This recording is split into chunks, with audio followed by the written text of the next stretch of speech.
Yeah, so this one is kind of rare for because this is a DJI issue with QC, it looks like, or at least a batch issue, and it's pretty rare for DJI to release something like that.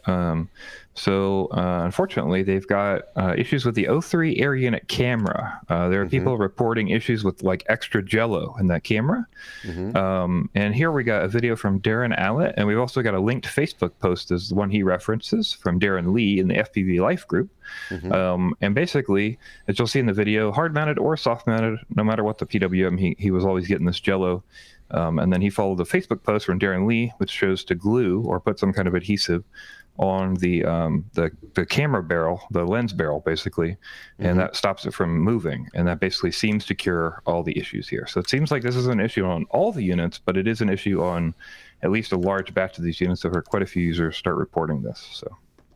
Now, this is interesting because DJI has said there may be some issues with motor PWM frequency, making the built-in stabilization not work correctly. And I wonder if some of the people who think they have problems with motor PWM, etc., are actually experiencing this issue. And that's why your built-in stabilization is not working right.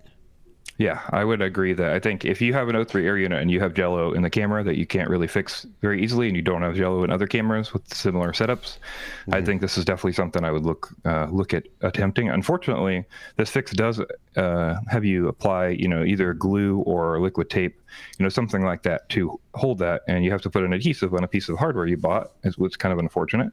So hopefully DJI will come out with some kind of solution for this, or some kind of maybe a replacement program if people aren't comfortable with that, or if they mess it up or something, that sort of thing.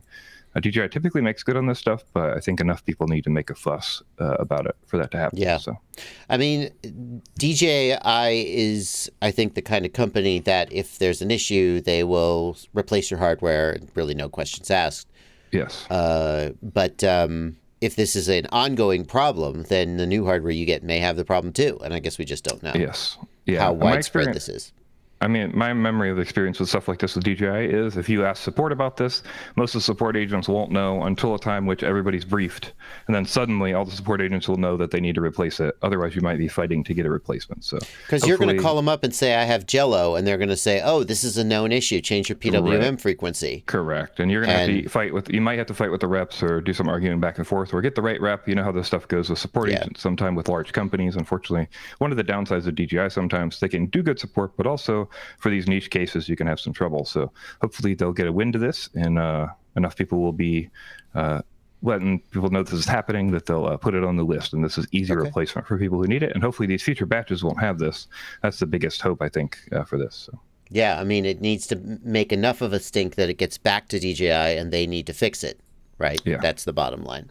Well, thank you to Darren Allett, and who else should I credit? Darren Lee in the FPV Life group. Yeah. For pointing this out. And if you have that problem, then check out the links in the show notes for a way that you might fix it.